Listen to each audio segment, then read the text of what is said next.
We're standing at this incredible intersection of two of the most powerful technologies humans have ever come up with, AI and quantum computing.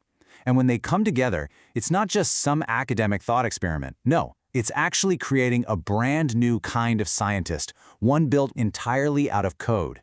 And it has to, because it's here to solve a problem that could stop the entire quantum revolution dead in its tracks. And that brings us to the big question, right? These amazing quantum computers are on the horizon. They're coming, but they speak a language that is fundamentally alien to us. So who exactly is going to write the software for this quantum future? Well, the answer right now? Not nearly enough people. It's not even close.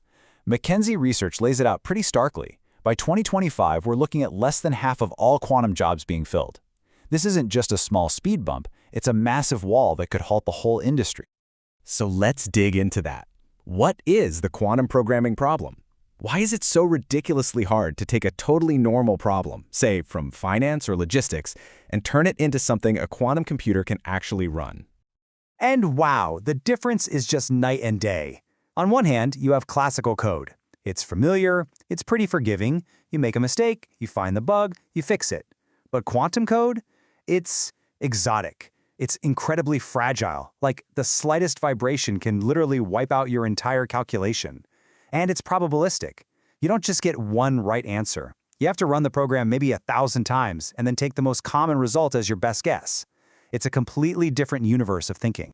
So what this really means is we don't just have a people problem, a talent gap. What we really have is a translation gap. The true bottleneck isn't just finding smart programmers, it's finding the rare individuals who can somehow convert the logic of a supply chain into the weird, beautiful language of quantum superposition and entanglement. That's a skill set that, let's be honest, almost nobody on the planet has. But what if the one doing that translation wasn't a person at all? This is where a new kind of partner enters the scene. And we're not talking about just another tool. We're talking about a whole new category of scientist. So, meet the digital scientist. And no, this is not just some fancy autocomplete tool. We are talking about an AI agent that can work on its own, discovering new ways to do things, building complex quantum circuits from simple goals, and even checking its own homework. This is the hero of our story. So what's job number one for our new digital scientist? It's to be the ultimate go-between, a universal translator that can finally bridge that enormous gap between our world and the quantum realm. Okay, let's look at a real-world example from a company called Horizon Quantum Computing. What they're doing is so clever. They just let developers write code in a language they already know and love, like C++. Then their AI goes through that code, figures out the hardest parts, and automatically turns just those parts into a quantum circuit. The result? A hybrid program where your regular computer does the easy stuff and the quantum computer tackles the impossible stuff. A financial analyst can get a quantum speed up without ever having to learn what a qubit is. Now, another company, Classiq, takes this idea even further. Instead of just translating code, their AI asks the developer to think bigger. You see, the old way is all about describing the how, manually placing every single quantum gate piece by painful piece. The Classiq way? You just describe what you want to achieve, what the function or the goal is. You handle the what, and you let the AI figure out the entire complex how all by itself. And the way this works is the AI engine treats circuit design like this massive search problem. It just explores millions and millions of possible options to find the absolute best one. It takes into account real-world limits, like how many qubits you have. But the most important part is that it's hardware-aware. That means it designs the most efficient circuit possible for the specific quantum computer you're planning to use. And get this translation power isn't just limited to programming languages. An AI can now take a business problem, written in plain English, like, find me the most efficient delivery routes for my fleet, and automatically turn it into something called a QUBO. Just think of a QUBO as a special puzzle format that some quantum computers, the annealers, are just naturally built to solve. It's incredible. The AI takes a simple question and instantly makes it quantum ready. Okay, so translation is amazing, but what comes next is where things get really wild. The digital scientist is moving beyond just being a translator and is now becoming an inventor, creating brand new quantum circuits totally from scratch. This is the Generative Quantum Eigensolver, or GQE. It uses the same kind of GPT tech that powers chatbots, but instead of learning the grammar of English, it's learned the grammar of quantum chemistry. It treats sequences of quantum gates like words in a sentence, allowing it to hallucinate or generate totally new circuits for things like discovering new drugs and materials. Here's another mind-bending approach called Q-fusion. It uses diffusion models. That's the same AI tech behind all those popular image generators. You know how they start with just random static and slowly denoise it into a beautiful, coherent image? Well, Q-fusion does the exact same thing, but for quantum circuits.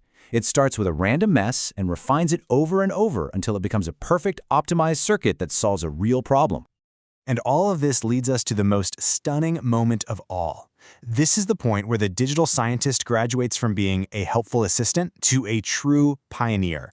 This is when the AI starts discovering solutions that aren't just as good as a human experts, they are provably, mathematically better. Take a look at this chart. It's from Google DeepMind's AlphaTensor-Quantum project, and it shows something that should be impossible. The AI was told to minimize something called T-gate cost. Now, T-gates are the absolute worst part of a quantum computer. They're slow, error-prone, and expensive. They're the ultimate bottleneck. And as you can see, the AI on the right found circuits that were up to 50% cheaper, more efficient, than the absolute best designs ever conceived by human experts. That's not just an improvement, that's a leap forward. And here's the really mind-blowing part. The researchers said the AI didn't just stumble upon this by trying everything. It actually showed the ability to rediscover complex mathematical ideas all on its own, which implies it's not just pattern matching, it's starting to actually understand the deep math that makes quantum computing work. And this isn't a one-off, it's a huge trend. Other AIs are using this graphical language called the ZX calculus. So instead of seeing a circuit as a straight line of code, the AI sees it as a connected web, like a spider's web. This global view lets it find shortcuts and optimizations that a human looking at a straight line would never, ever spot. The AI is learning to see quantum mechanics in a whole new dimension. So where is this all going? What happens when you combine the AI that translates, the AI that invents, and the AI that optimizes beyond human ability into one single system? Well, you get a sneak peek into the future of science itself. Picture this workflow. A human scientist walks in and just states a big, high-level goal. Something like, design a better catalyst to pull carbon out of the atmosphere. And from there, the automated discovery engine just takes over. It formulates the problem, it synthesizes the perfect quantum algorithm, it optimizes it, it runs the experiment on a real quantum computer, and it verifies the result at the end. The whole shebang. This is a massive paradigm shift. It completely transforms what it means to do science. We're moving away from a slow, painstaking process of manual trial and error to a new era of high-level, AI-driven discovery. The scientist's job changes from doing the tedious work to simply asking the biggest, most important questions.